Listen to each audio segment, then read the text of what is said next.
নমস্কার শিক্ষার্থীরা, ওয়েল্ডার ট্রেডের এই মডিউলে আপনাদের স্বাগত। আমাদের শেখার এই ধারাবাহিকতায় এখন আমরা এই টপিকে শিল্ডেড মেটাল আর্ক ওয়েল্ডিং প্রক্রিয়া ব্যবহার করে 50 mm ডায়ামিটারের এমএস পাইপে এবং 3 mm ওয়াল থিকনেস 1F দিয়ে এমএস প্লেটে পাইপ ফ্লাঞ্জ জয়েন্ট সম্বন্ধে শিখব। উদ্দেশ্য: এই টপিকের শেষে আপনি এই বিষয়গুলো করতে পারবেন: একটা স্কোয়ার প্লেটে আভ্যন্তরীণ এবং বাহ্যিক সার্কেল উভয় মার্ক করা এবং অক্সি অ্যাসিটিলিন গ্যাস কাটিং ব্যবহার করে আভ্যন্তরীণ এবং বাহ্যিক সার্কেলগুলো কেটে নেওয়া, আভ্যন্তরীণ সার্কেলে একটা এমএস পাইপ ঢোকানো এবং এটা ওয়েল্ড করা, 1F পজিশন রোলিংয়ে আর্ক ওয়েল্ডিং প্রক্রিয়া ব্যবহার করে পাইপটা ফ্ল্যাঞ্জে ওয়েল্ড করা,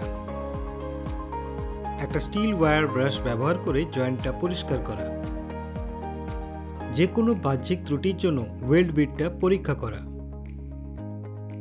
শিল্ডেড মেটাল আর্ক ওয়েল্ডিং প্রক্রিয়া ব্যবহার করে 50 mm by 3 mm wall thickness 1F এর এমএস পাইপ সহ এমএস প্লেটে পাইপ ফ্লাঞ্জ জয়েন্টের জন্য প্রয়োজনীয় সরঞ্জামগুলোর একটা তালিকা এখানে রয়েছে। Steel rule, scriber, prick punch, ball pin hammer, flat file, bench vice, try square, tongs, chipping hammer, steel wire brush, electrode cable এবং earth cable, electrode holder, electrode, personal protective equipment, SMAW welding plant machine এবং এটা সেটআপের accessories, C clamp. এখন আসুন আমরা একটা MS প্লেটে pipe flange জয়েন্টের pre welding preparation পরীক্ষা করি, যার সঙ্গে 50 mm বাই 3 mm পরিমাপের ওয়াল থিকনেসের এমএস পাইপ আছে। 50 mm ডায়ামিটার এবং 3 mm ওয়াল থিকনেস সহ একটা পূর্ণ দৈর্ঘ্যের এমএস পাইপ নিন। এমএস পাইপে 50 mm দৈর্ঘ্য মার্ক করতে একটা রুলার এবং স্ক্রাইবার ব্যবহার করুন।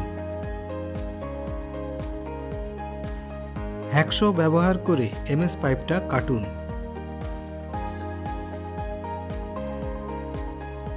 একটা ফাইল ব্যবহার করে প্রান্তগুলো ডিবার করুন এবং ক্লিন ফিনিশ নিশ্চিত করুন। গ্যাস কাট ফ্লাঞ্জ দিয়ে পাইপটাকে ট্যাগ করার সময় এটা লম্বভাবে রাখা হয়েছে কিনা তা নিশ্চিত করুন।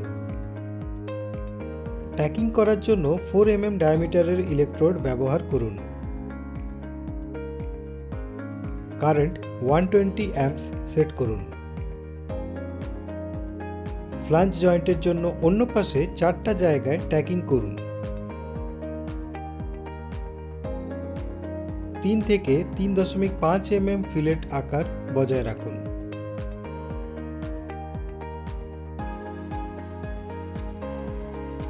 শিল্ডেড মেটাল আর্ক ওয়েল্ডিং ব্যবহার করে MS pipe 50 mm by 3 mm WT 1F দিয়ে এমএস প্লেটে পাইপ ফ্লাঞ্জ জয়েন্টের ওয়েল্ডিং প্রক্রিয়াটা করার পদক্ষেপগুলো এখানে দেওয়া হয়েছে।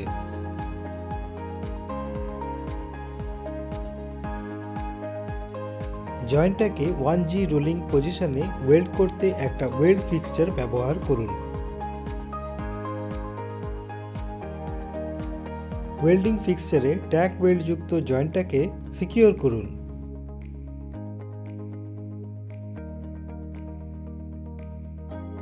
ওয়ান জি পজিশনে ওয়েল্ড করা সুবিধাজনক করুন এবং 4টা বিভাগে ওয়েল্ডটা সম্পূর্ণ করুন: 1, 2, 3 এবং 4।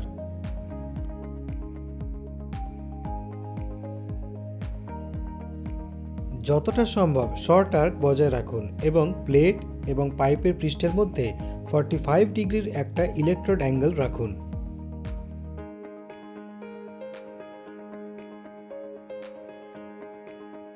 বিকৃতি নিয়ন্ত্রণ করতে ওয়েল্ডিং ক্রমটা অনুসরণ করুন। ডাউন হ্যান্ড পজিশনে ফার্স্ট সেগমেন্ট 1 ওয়েল্ডিং করা শুরু করুন।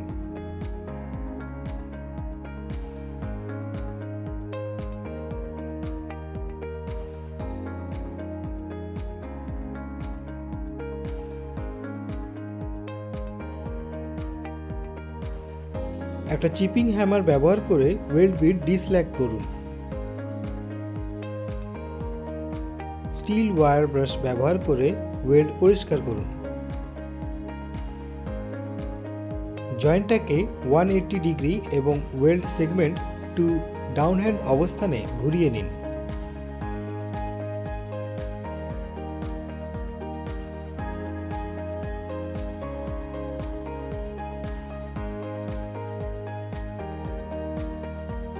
একটা চিপিং হ্যামার ব্যবহার করে ওয়েল্ড বিটটা ডিস্ল্যাগ করুন। স্টিল ওয়্যার ব্রাশ দিয়ে ওয়েল্ড পরিষ্কার করুন। ওয়েল্ড সেগমেন্ট 3 ফিক্সচারে জয়েন্টটাকে ঘুরিয়ে ওয়েল্ডিংয়ের জন্য সেগমেন্টগুলোকে ডাউন হ্যান্ড পজিশনে নিয়ে আসে। ক্রমাগত রুট পেনিট্রেশন এবং ক্রেটার ফিলিং নিশ্চিত করতে ওয়েল্ড ডিপোজিটটা আগের ডিপোজিটের চেয়ে প্রায় 10 mm দূরত্ব কভার করা উচিত।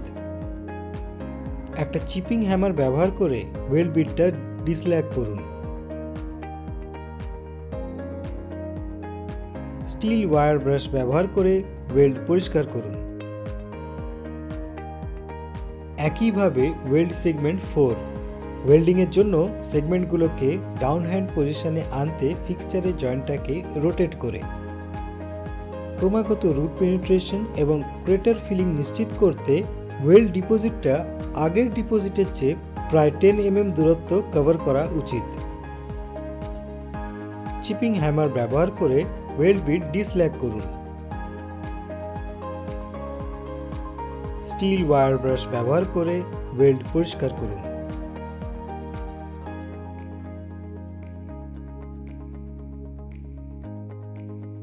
ওয়েল্ড গজ দিয়ে ফিলেটের সাইজ পরীক্ষা করুন। এখন আমরা শিল্ডেড মেটাল আর্ক ওয়েল্ডিং ব্যবহার করে 50 mm ডায়ামিটার এমএস পাইপ এবং 3 mm ওয়াল থিকনেস 1F সহ এমএস প্লেটের পাইপ ফ্লাঞ্জ জয়েন্টের জন্য মনে রাখার মতো কিছু গুরুত্বপূর্ণ পয়েন্ট আলোচনা করব।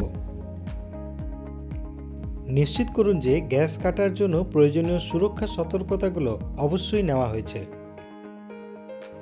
ট্যাকিং করার সময় পাইপটা প্লেট পৃষ্ঠের 90 ডিগ্রি অ্যাঙ্গেলে অবস্থান করছে কিনা তা যাচাই করুন। ওয়েল্ডিংয়ের সময় প্রতিটা সেগমেন্টের শেষে যথাযথ ক্রেটার ফিলিং নিশ্চিত করুন।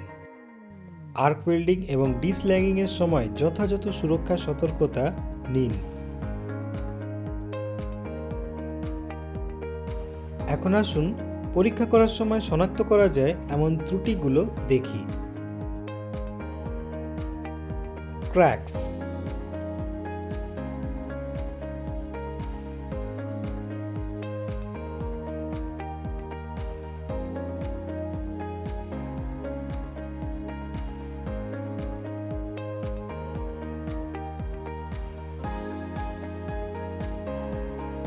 spatters,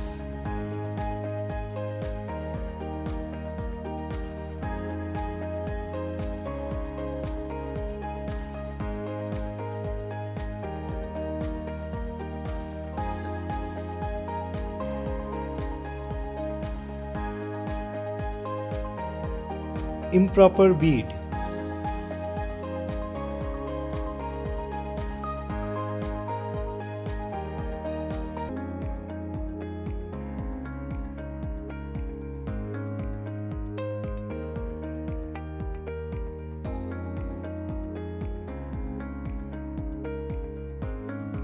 undercuts,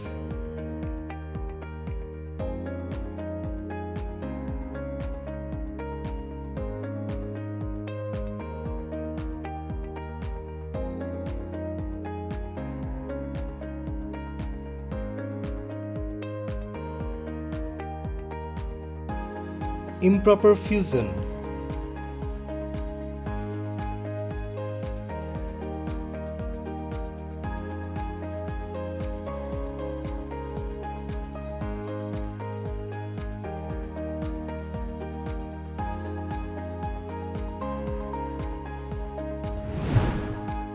এই টপিকে আপনি শিখেছেন কিভাবে একটা স্কোয়ার প্লেটে আভ্যন্তরীণ এবং বাহ্যিক সার্কেল উভয় মার্ক করা হয় এবং অক্সি অ্যাসিটিলিন গ্যাস কাটিং ব্যবহার করে সেগুলো কেটে নেওয়া হয়। আভ্যন্তরীণ সার্কেলে একটা এমএস পাইপ ঢোকানো হয় এবং এটা ঝালাই 1F অবস্থানে আর্ক দ্বারা ফ্লাঞ্জ দিয়ে পাইপটা ওয়েল্ড করা হয়। একটা স্টিল ওয়্যার ব্রাশ দিয়ে জয়েন্টটা পরিষ্কার করা হয়। যে কোনো বাহ্যিক ত্রুটির জন্য ওয়েল্ড বিটটা পরীক্ষা করা হয়।